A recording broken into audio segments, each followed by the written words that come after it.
Hello, good morning, Chandrakanthi මහත්මිය. අද මම හිතන්නේ බර්ත්ඩේ එක ඔබතුමියගේ සුබ උපන්දිනයක්. මම ජයන්ත මැදව කතා කරන්නේ.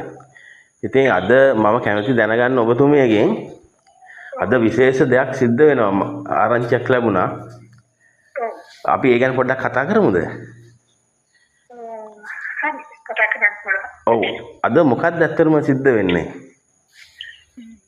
අපේ ඩ්‍රාමා කැම්ප් ඔෆ් මිනිස්ටර්ගේ නාට්‍ය රංග කලාව වෙච්ච ඔව්. කණ්ඩායමකට අද සම්මාන ප්‍රදානය කරනවා. ඒක එතකොට කොහෙද තියෙන්නේ? සුදංශියේ අවසතුමට. ඔව්. මේ අපි බැලුවේ සහතිකයක් වෙන්නේ ඇත්තටම විශ්ල කබඩ් එකක් ඇතුලේ තියෙනවා එක ෆයිල් එකක් ඇතුලේ නේ. ඔව්. ඉතින් අපි දුවා සම්මානයක් දෙන්න ඕන කියලා. ඔව්. තුප්පත් කියලා නාට්‍ය කලා මොරකෝ බොද්ද මන්දිරේ. ඒකේ දක්ෂම රංගපාපු ටිකට හම්බ වෙනවා. ඔව්. ඒක කණ්ඩායමේ මම හිටියා. ඔව්. මම මේක සංවිධානය කරන්නේ මම සම්මානලාභියෙක් කියලා හිතලා නෙවෙයි. ඔව්. ඇත්තටම මගේ වැඩ කියන එක වෙනයි. මම කියන්නේ මාව හඳුන්වනවට බ්ලඩ් ඩොනේෂන් ඕගනයිසර් කෙනෙක් විදියට. ඒක මම බෙදා හින්නම් කියලා 35 වෙනකම් වෙනකල් කරලා තියෙනවා තනියම.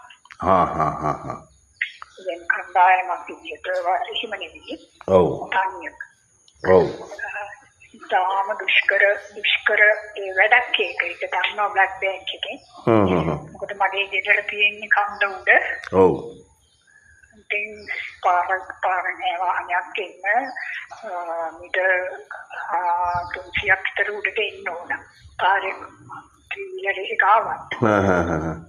ඒකට මම රැයි දින කල්ලාර වලට උයනවා 60කට විතර මම උයනවා. ඒ උයන්නේ තනියම. ඔව්. වෙනවා දව් කියන පොල්බා ගන්නකට මේවට ඉස්සත් ඉන්න අය උදව් වෙනවා. ඔව්. ඒ යෝදු උදව් වෙනවා ඒ ඇරෙන්න මම තමයි උයන්නේ. ඔබතුමිය ඒතකොට මේ කලා ශාස්ත්‍රය වෙනුවෙන් දැන් විශාල සේවයක් කරගෙන යනවනේ.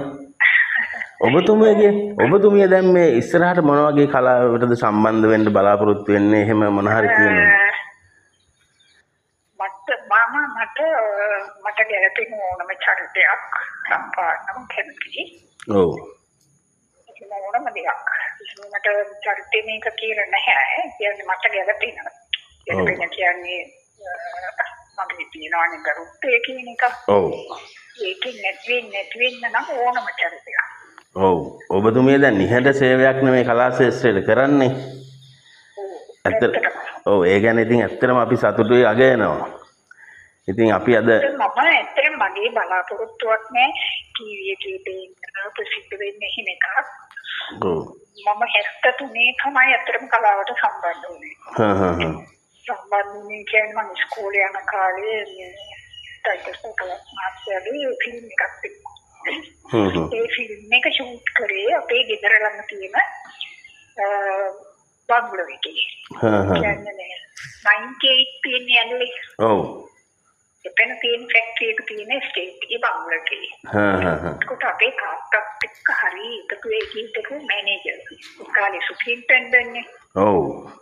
කොම්බින් කියලා අපේ තාත්තත් එක්ක ආවේ. ඒක ස්ටිල් ෆොටෝග්‍රැෆි කරේ ශ්‍රී ලංකා ෆිල්ම් ස්ටුඩියෝ බණ්ඩාරවල.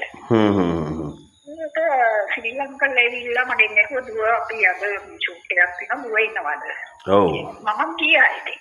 මම ගියේ අපේ අයියාගේ නෝනා ටීචර් කෙනෙක්. යාගේ කාර්යයක් ඇඳලා. ඔව්. බස් නේ කිඩෝරියේ දින තමයි ගියේ චුට්ටක් කිලෝමීටර් එකක් විතර. ඔව්. ඒ ඉඳන් මම හිටියේ රුක්මනිදෙවිත් එක්ක. එහෙමද? රුක්මනිදෙවිත් එක්ක තමයි හිටියේ උදේ ඉඳන්. ඒ අතීතයේ ඒ කාලේ කොහොමද සුන්දර කාලයක් වෙන්නේ නැති ඒ කාලේ? තාම සුන්දරයි. ඒ කියන්නේ අපි හරියටම මම දැන් කියන්න ගොඩක් දේවල් තියෙනවා. ඔව්. අපි පුංචි කාලේ ගැන. අපි දැන් ළමයි වගේ දැන් ළමයි අතරම මම දැන් කියන්නේ මට අපේ සුන්දර කාලේ තිබුණේ අපි පරිසරයත් එක්ක. ඔව්. ගහක තුස්සලක් තිබුණු ඒකට අදින්න. ඔව්. ඔබතුමිය ඒතර මුලින්ම රඟපෑවේ මොකද වේදිකා නාට්‍යයකද එතකොට? වේදිකා නාට්‍ය 76 රඟපෑවේ. එතකොට 75 තමයි මම ගුවන්විදුලි සංස්ථාවේ සම්බන්ධ වුණේ. කියන්නේ වැඩසටහන් වලට මාව ගෙන්න ගත්තේ ඩෝල්ටන් අල්විස් මහත්මයා. ඔව්. ඔව් ඔව් ඔව්. ඩෝල්ටන් අයියා ඇත්තටම මම සම්බන්ධනේ අද තියෙන මම දෙනුවට වුණා නම් මම ගොඩක් වැඩ කරගෙන. ඔව්. ඇත්තටම අනිවාර්යෙන්ම.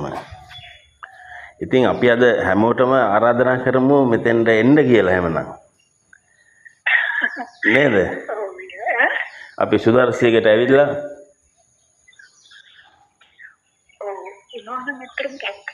ඔව් අපි හැමෝටම කියමු මෙතෙන්ට ඇවිල්ලා පොඩි සහයෝගයක් දෙන්න ඉදිරි අනාගතය වෙනුවෙන්. ඇත්තටම දැන් ඒ කාලේ හිටපු කලාකාරයෝ ගන්නවා නම් මුදලට යට නොවුන අයනේ. මුදල් පස්සේ ගියේ නෑ.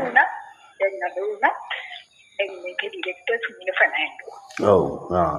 එතකොට එයා කිව්වේ චන්ද්‍රකාන්ති ඔයා නැත්තම් එතන ඔයා ඉන්නේක මට තන්නේ නෑ කියලා හැමතිස්සෙම හැංගෙනවා. ඔව්. එතකොට මට බාර දුන්නේ චන්ද්‍රකාන්ති මේක කරමු කියලා. මම කිව්වා ඔව්. ඒ ගමනේ මම කිව්වා පස්සේ මොනම හේතුවකට බෑ කියන්නේ. වචන නම් වචනේ. වචනේ තියෙනවා. ඔව්. ඊට සම්මාන ටික ගන්න චන්ද්‍රකාන්ති කිව්වා හරි මම හදලා දෙන්නම් කිව්වා. ඔව්. ඊට පස්සේ ඒක හදන්න නියම කරා. ඒක අනිත් පැවරුවා දෙන්නේ මම මේව කරන්න. ඔව්. ඔව්. කෙනෙක්වත් බාරගත්තේ ආ. ඒක කරන්න බෑ කිව්වා. කරන්න බෑ කිව්වා. ඔව්. ඊට පස්සේ මම කොහොමද මම ඒවත් එක්කම ඉන්න කෙනානේ. ඔව්. මම තමයි අවුරුදු 25ක සම්දාන කටයුතු වල ඉන්නේ කෙනා. ඔව්. එතකොට මම බය නෑ. මොනම වැඩකට මම බය නෑ. ඊට පස්සේ මම හරි. ඔව්. කියලා මම බාරගත්තා ඒ වැඩේ. කොම්බාරගත්ත පහන්සරසි එතකොට නවුන්සින් කැමරා කොම්බාරගත්තා. ඉතින් ඔබතුමියට අපි මේ ස්තුතිවන්ත වෙනවා. ඒ වගේම මේ දේවල් සාර්ථක වෙන්න කියලා එක හිතින්ම ප්‍රාර්ථනා කරනවා. ඉඩක් ලැබුණොත්